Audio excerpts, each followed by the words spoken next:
Good morning everyone. Seventh class, कैसे हैं आप सभी? I hope all are very good. तो आज हम एक नया चैप्टर स्टार्ट करेंगे, अध्याय 6 हमारे समक्ष चुनौतियां। इससे पहला जो चैप्टर था वो था हिमाचल प्रदेश का भौगोलिक परिचय एवं संसाधन। तो उसके बारे में हमने बहुत कुछ डिस्कस किया, जैसे कि नदियों के बारे में डिस्कस किया, खड्डों के बारे में डिस्कस किया, ग्लेशियर के बारे में डिस्कस किया, नदियों के बारे में कौन कौन सी नदियाँ हिमाचल प्रदेश में बहती है, कौन कौन सी छोटी है, कौन सी जो वो सबसे बड़ी नदी है, तो सब कुछ वो हमने डिस्कस किया। हाँ, 2 क्वेश्चन जो वो हमने लास्ट में छोड़ दिए थे, तो इनको भी आज जो वो आप कंप्लीट कर लें। जैसे जंगलों में जो वो कौन-कौन से पक्षी पाए जाते हैं, तो एक क्वेश्चन था, ठीक है? जैसे यहाँ के जंगलों में जो वो चकोर होता है, मोनाल होता है, मोर, फनार, जुजुराना होता है, जो कि मध्य प्रदेश का जो वो राज्य पक्षी भी है। कोलसा, तोता, उल्लू, तीतर, कोयल, कबूतर, गिद्ध, बाज, बुलबुल आदि पक्षी भी पाए जाते हैं। अगर आपको जो वो कुछ और नाम पता है, तो वो भी आप इसमें ऐड कर सकते हो।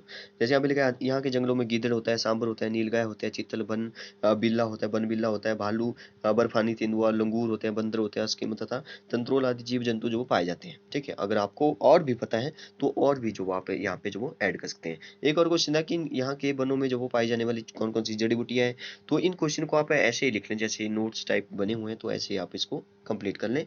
क्योंकि आज जो वो आपने चैप्टर को रेडी करना है, लिखने के लिए आपको सिर्फ इतना सा होगा। पिछले चैप्टर में इसको जो वो आप पहले लिख लें। जैसे यहाँ लिखा है, यहाँ बनकड़ी, चरेता, कक्कड़ सिंगी होती है, ठीक है। कूठ कसमल होता है, बहना होता है, बसुट्टी होती है, बर्या होता है, तो रतनजोत गुच्छी होती है, हर्ड होती है, भेड़ा होता है, आंवला, बेल, गुलजा होता है, और अश्वगंधा आदि असंख्य जड़ी बूटियां जो वो आसानी से मिल जाती है हमारे हिमाचल प्रदेश में। इसके बाद जो वो आज हम स्टार्ट करेंगे चैप्टर नंबर 6, हमारे समक्ष वो कौन कौन सी चुनौतियां हैं। अच्छा, इस चैप्टर में जो पिछले वाला चैप्टर था, इसमें लास्ट में लिखा था कि जैसे इस चैप्टर के लास्ट में जो वो लिखा था, जैसे 1 मिनट रुक जाइए। जैसे यहाँ पे लिखा था कि हमारे समक्ष जो वो मतलब कि जरा सोचिए कि जैसे हमने बात की थी नदियों की, तो नदी जो वो हिमाचल प्रदेश में कहाँ से पूरे साल जो वो बहती है, तो ग्लेशियर से बहती है। तो मान लो कि नदियों में जो वो पानी ग्लेशियर से आता है, ठीक है, आता है, लेकिन ग्लेशियर तेजी से पिघल रहे हैं। आपको बताइए, देशीय ग्लेशियर जो वो तेजी से पिघल रहे हैं, क्योंकि ग्लोबल वार्मिंग के कारण जो वो ग्लेशियर पिघलते चले जा रहे हैं। तो बिगड़ती हुई पर्यावरणीय दशाओं में यदि हिम नदों का पिघलना यूं ही जारी रहा, तो क्या नदियां बारहमासी बहेगी? तो अगर हिमनद नहीं होंगे तो बारहमासी नदियां नहीं बहेगी। ठीक है, तो समझने वाली बात है। इसके लिए उत्तरदायी कार्य कौन कौन से हैं, तो इसको भी आप सोचिए। ठीक है, इसको भी आप सोचिए।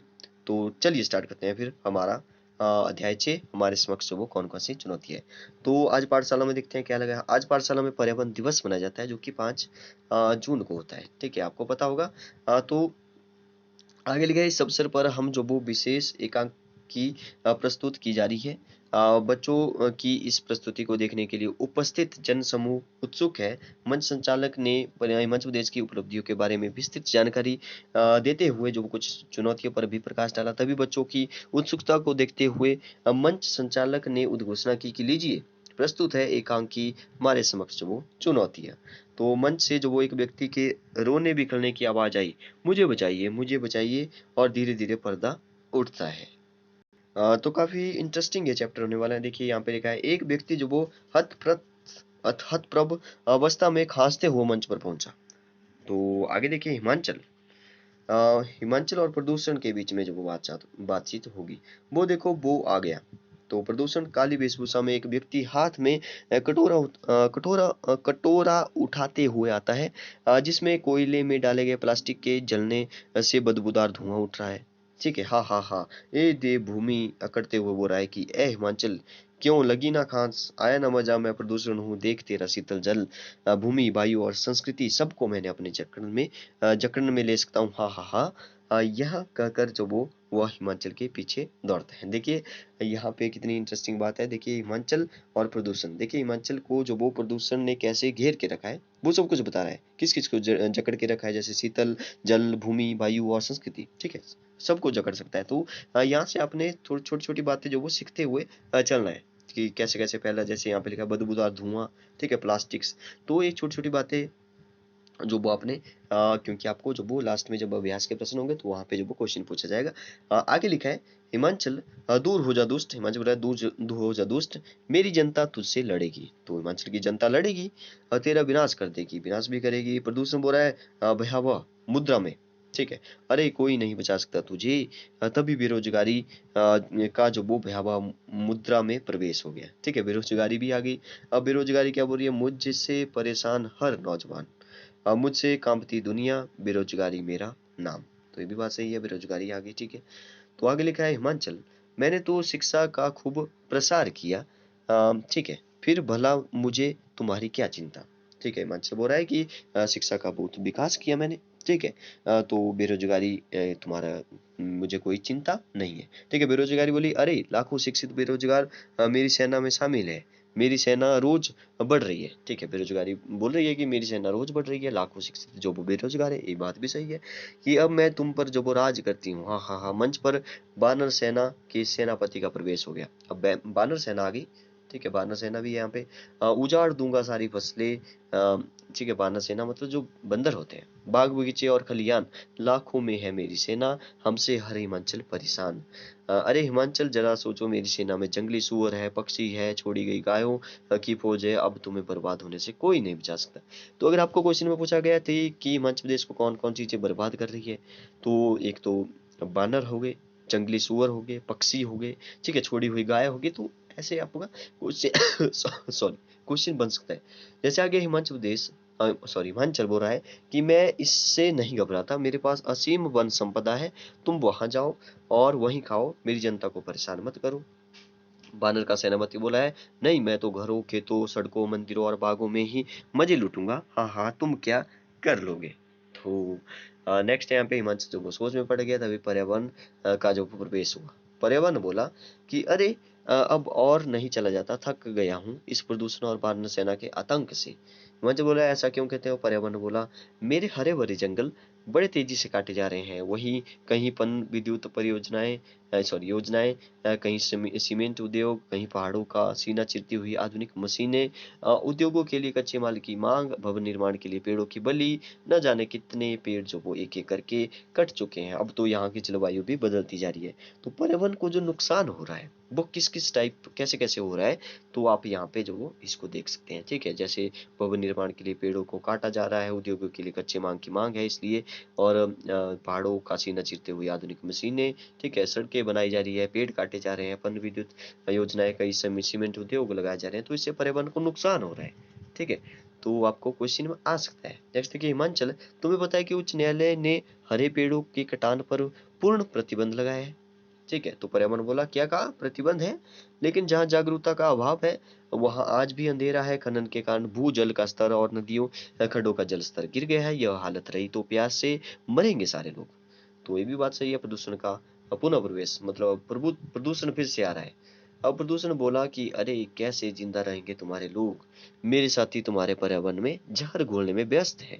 ये धुआं, उगलते वाहन, फैक्ट्रियां तुम्हारा दम घोंटेगी, ये जल स्रोतों की गंदगी, शौचालयों का अभाव, जहरीले रसायन, उगलती फैक्ट्रियों का जहरीला बनाने में कोई असर नहीं छोड़ेगी। तो अगर आपको पूछा जाए कि प्रदूषण कैसे कैसे फैल रहा है, तो यहाँ पे लिखा हुआ सब कुछ। जैसे वाहन हो गए, वाहनों से निकलता गंदा धुआं, फैक्ट्रियों से निकलता गंदा पानी, जल स्रोतों में गंदगी है, शौचालय का अभाव है, इसलिए जो वो मतलब कि शौच जो वो लोग जो वो बाहर ही कर रहे हैं, तो इसलिए भी गंदगी गंदगी फैल रही है, प्रदूषण फैल रहा है।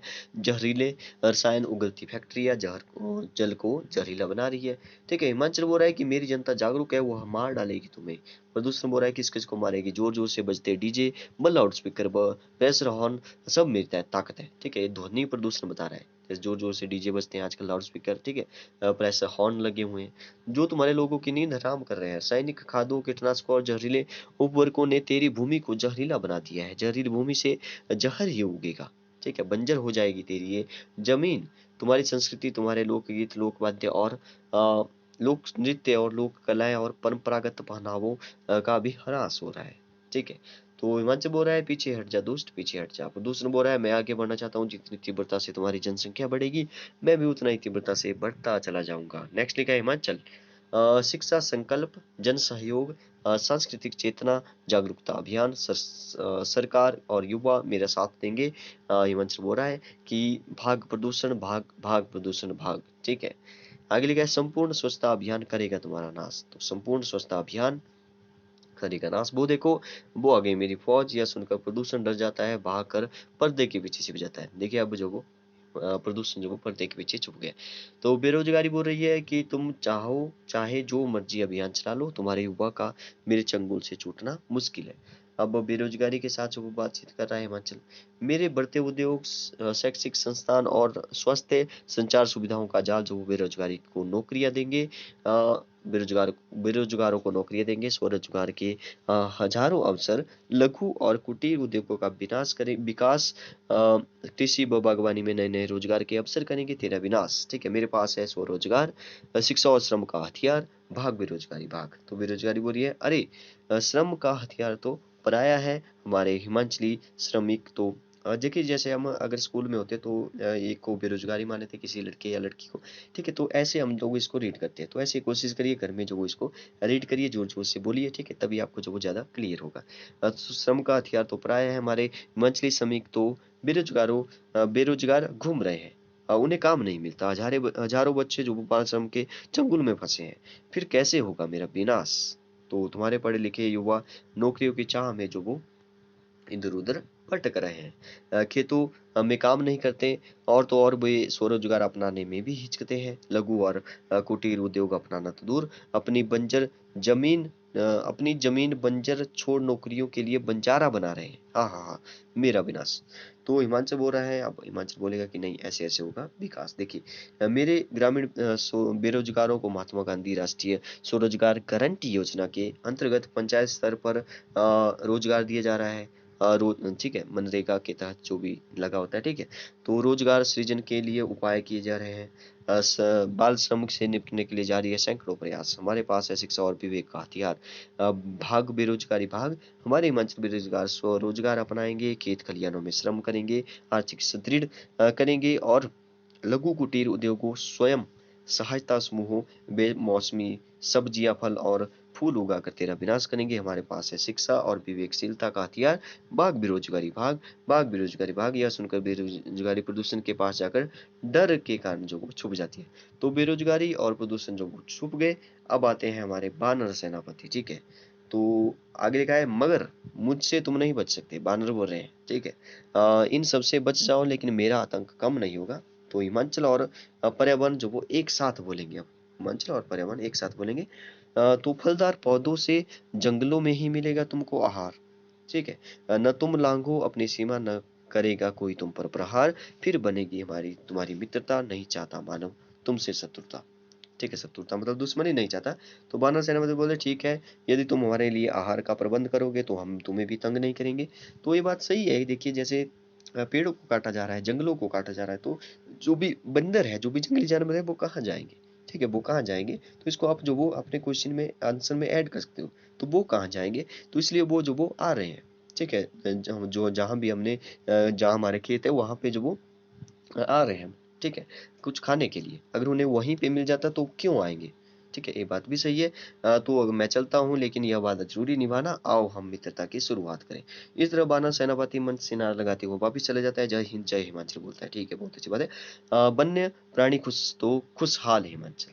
तो वन्य प्राणी खुश है तो तभी तो वो हिमाचल खुशहाल रहेगा। तो पर्यावरण हो रहा है, मगर एक नई समस्या भी उभर रही है। कृषि हेतु भूमि जो वो दिन प्रतिदिन कम होती जा रही है, ये बात सही है। बढ़ते मकानों और उद्योगों, बंजर भूमि, छोड़ी जा रही जमीनों के कारण जो वो कृषि भूमि भी कम होती जा रही है। समझ नहीं आता कि इस समस्या से कैसे निपटूं। तो हिमाचल बोल रहा है कि बहु मंजिला और भूकंप रोधी मकान बनाकर निपटेंगे इस समस्या से। हमें बंजर पड़ी जमीन पर पौधारोपण करके आंवला जैसे औषधि, जैसे आजकल भी कई सारे पौधारोपण अभियान जो चलाए जा रहे हैं। ठीक है, पंचायत स्तर पर। तो यहाँ पे औषधीय हर्बल और पौधे उगाने होंगे, तथा सिंचाई सुविधा का विस्तार करना होगा, ताकि बंजर पड़ी जमीन को में भी खेती की जा सके। जल विद्युत परियोजना और बांधों के निर्माण से विस्थापित हुए लोगों को पुनर्वासित करना होगा, तभी होगा मेरा हर व्यक्ति खुशहाल। तो अचानक पर्दे के पीछे से छुपे प्रदूषण और बेरोजगारी मिलकर हिमाचल और पर्यावरण पर हमला कर देते हैं। ठीक है, अब उनका हमला है, क्या बोलते हैं देखिए, हिमाचल और पर्यावरण एक साथ बोलते हैं, अब तुम नहीं बचोगे दोस्तों। अच्छा, उन पर हमला कर देते हैं। ठीक है, तुम्हारा अंतिम समय आ गया है, वो देखो हमारी रक्षा के लिए आ गए हैं हमारे सिपाही। शिक्षा, कौन कौन से सिपाही है देखिए, शिक्षा हो गया, संकल्प हो गया, जन सहयोग होगा, सांस्कृतिक चेतना होगी, विवेकशीलता होगी, श्रम रोजगार और जनता। ए करेंगे प्रदूषण और बेरोजगारी का नाश। तो मंच पर 8 सिपाही उक्त नामों की पट्टी वाली वेशभूषा में तलवारें और डंडे उठाए लड़ने आते हैं तथा बेरोजगारी और प्रदूषण की खूब पिटाई करते हुए उन्हें उठाकर मंच से बाहर छुड़ाते हैं। ठीक है, आगे लिखा है हिमाचल और पर्यावरण। तो हिमाचल और पर्यावरण बोल रहे हैं कि आओ मेरे साथियों, मेरे बच्चों, आओ बेरोजगारी प्रदूषण सहित सैकड़ों समस्याओं से लड़े, इनके विनाश के लिए एकजुट हो जाए। मंच पर देखिए हमें जो वो एकजुट होना ही पड़ेगा। जैसे ग्लोबल वार्मिंग का खतरा भी दिन प्रतिदिन बढ़ता चला जा रहा है। जैसे हमने पिछले चैप्टर में बात की कि हमारे जो भी ग्लेशियर है वो पिघल रहे हैं, तो इसके कारण जो वो बाढ़ का खतरा बना रहेगा।